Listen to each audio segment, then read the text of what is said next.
if anyone knew who Zuza was because I didn't really know about her at the time. Alexis replies with, yes, that bald girl, and starts busting out laughing. I figured I'd make the video now before later to get it done, but I'm gonna be off social media for a little bit. And Zuza, I love you, and you will always, always, always be with me. I take full accountability for what I said about Zuza, as there is nobody to blame but myself, and I know I'm in the wrong. Be worse to them or the same. And everyone makes mistakes. I made a mistake and I'm sorry for that. It's sad enough losing someone young, but it's even worse when seeing people who once mocked her are now pretending to mourn her. And you guys, that's exactly what's happening with some Glow House members right now. The same people who used to joke about Zuza's illness are suddenly posting rest in peace messages, like nothing ever happened. Before we go further, I just want to take a second to say my heart truly goes out to Zuza's family and friends. She left us way too soon. She was only 14, battling cancer, and still showing up with a smile on her face and spreading love to everyone around her. Now, if you've been keeping up with my videos, you already know that we've talked about Zuza before, about the bullying she faced inside the Glow House and how people online made her feel like she didn't belong. If you haven't seen that one yet, go check it out after this video because it gives a lot of context to what's happening right now. And to make things even worse, new screenshots and clips are coming out showing just how deep this bullying really went. It's hard to even watch without feeling disgusted. Because when someone is fighting for their life, mocking them isn't just mean, it's inhuman. Before we talk about people who hurt her, let's remember who Zuza actually was. She wasn't just some random TikToker. She was a 14-year-old girl who spent her last years documenting her cancer journey online. Her videos were raw, honest, and sometimes really painful to watch. She'd talk about things like not being able to walk or how the chemo changed her taste buds, but she still kept her humor and love for life. Hi, I'm Zuza, and you may know that I'm an acute myeloid leukemia blood cancer survivor. And I'm a proud partner with Blood Cancer United, previously known as the Leukemia and Lymphoma Society. By 2040, Blood Cancer United will enable people with blood cancer to gain more than 1 million years of life. And that's more cherished memories and moments with family and friends. And that's what made people love her. She never tried to play the victim. Even when she was in pain, she still posted little updates saying things like, I love you guys so much, bye, with a smile. That's who Zuza was, kind, genuine, and strong, in a way that most adults could never be. But while she was sharing her reality with the world, not everyone showed her the compassion she deserved. Now, for those who don't know, the Glow House was supposed to be a safe space for teen creators, a group built around positivity, confidence, and friendship. But behind the smiling TikToks and matching outfits, there was a darker side that people ignored. Several members had already been accused of being mean or two-faced before, but what's coming out now goes deeper than drama. It's about how they treated someone who clearly didn't fit their image. You guys, there's a Reddit post that's been making the rounds again, and honestly, it says a lot. The user wrote, not to mention the diversity, it just seems so obvious they added members for diversity, like Zuza, and it just feels like some people, they only got in because of diversity and not for choosing them. They have 2 girls who have dark skin and the rest of the 12 are white, no Asian or Indian girls. I don't know if I'm making sense, but I just get a bad feeling about this. And the crazy part, that comment aged way too well. Like, instead of celebrating her uniqueness, they made her feel like she was there to fill a quota. And once you see it through that lens, a lot of their past behavior starts looking worse. Can you imagine a 14-year-old with cancer hearing that people think she's only invited because she's sick? Now, what really pushed this whole story back into the spotlight was when creator Tazek came forward accusing Alexis of making fun of Zuza's baldness while she was going through treatment. He didn't sugarcoat it either. He straight up said she mocked a 14-year-old who was fighting for her life. And honestly, just hearing that was enough to make people sick. Sum up the group Zuza joke, it was me, Alexis, and Yaz in a room. This is shortly before the Glow House party, and I asked if anyone knew who Zuza was because I didn't really know about her at the time. Alexis replies with, yes, that bald girl, and starts busting out laughing. That's to why when Alexis texted me, say Zuza bald, Zuza looking at, I didn't respond to her message. And it didn't stop there. Alexis was also accused of making racist remarks about another influencer during that same time. She called people names, joked about ICE raids, and even laughed about things that she clearly didn't understand. So this wasn't just one mean moment, it was a pattern of behavior. You claimed that you asked Aiden if he was an immigrant because you don't know how ICE and stuff works because you're from the UK.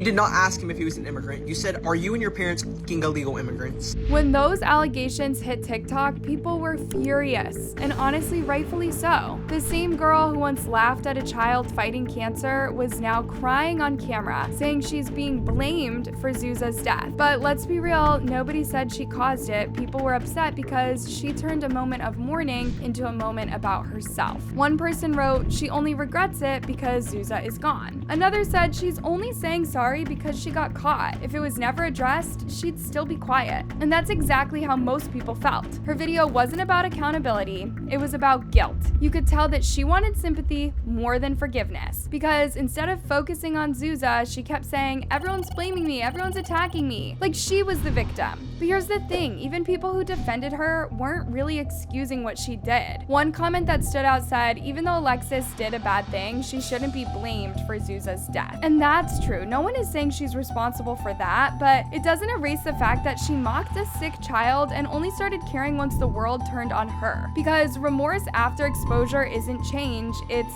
damage control. Of course, after the backlash got too loud to ignore, Alexis came back with another response, this time crying, saying she only had love for Zuza and that what she said before was just a group joke. And I'm sorry, but how do those two sentences even exist in the same breath? I had no hate towards her, only love. Sorry, ignore how horrible I look, but I'm really sad. I'm not gonna hide the fact that I cry, even though it's kind of embarrassing. You can't claim love for someone while joking about their baldness from chemo. That is not love, that's cruelty dressed up as regret. And what made it even harder to watch was how detached it all felt. She wasn't reflecting, she was reacting, trying to convince people that she cared instead of proving it. She kept saying things like, "Everyone makes mistakes." But when your mistake is mocking someone who is literally fighting for their life, it's not something you just brush off. Be worse to them or the same. And everyone makes mistakes. I made a mistake and I'm sorry for that. Because here is the truth. If Zuza was still alive, Alexis probably never would have said a word. She's not saying she's sorry she said it. She's sorry it's public now. And that difference says everything. Now, while some people were out here trying to rewrite history, there were others who didn't need to prove anything because their love for Zuza was already public and genuine. I'm talking about Samara and Kylie, the two girls who were actually by Zuza's side long before her name became a headline.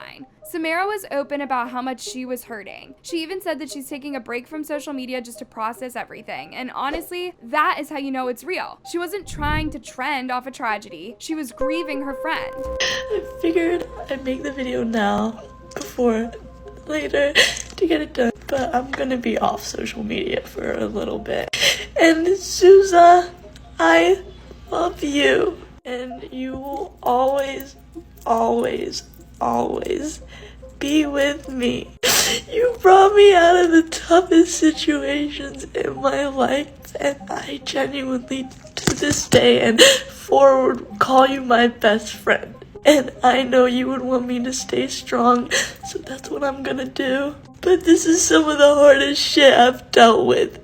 And if you scroll through her old videos together, you can literally see it. Samara treated Zuza like a little sister, always hyping her up, always protecting her. Their bond was real, on and off camera.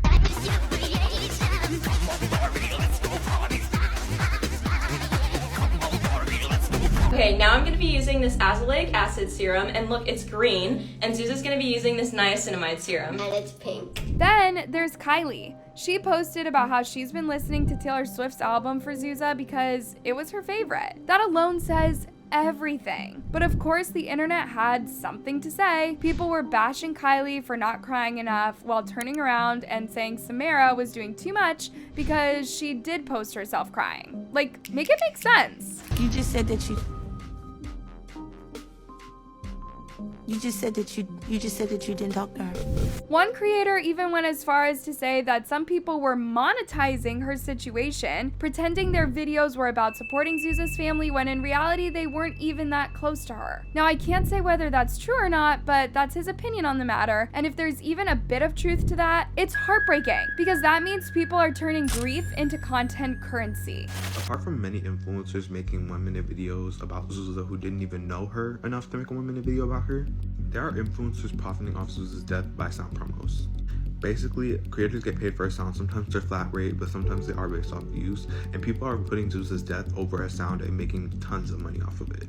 I'm not gonna say who, but sound promos are inconspicuous. So if you're not like an influencer or do sound promo campaigns, you probably won't be able to tell. And this right here is why it is so easy to tell who was genuine and who wasn't. Samara and Kylie didn't suddenly become emotional after the world started watching. They've always been there. They didn't owe the internet proof of their grief because Zuza already knew where they stood. And that's what makes this whole thing so hard to watch, because it shouldn't take a 14-year-old dying for people to finally realize how cruel this space has become. We scroll, we comment, we cancel, and we move on. But there are real people behind those screens. Real kids who read those words, cry over them, and still try to smile like everything is okay. Somewhere along the way, people forgot that empathy isn't content. It's not a trend. It's not a moment to perform. The same ones who mocked her pain are now reposting angel emojis, trying to act like they were a part of her story, when they were the part of what broke her. And what's worse,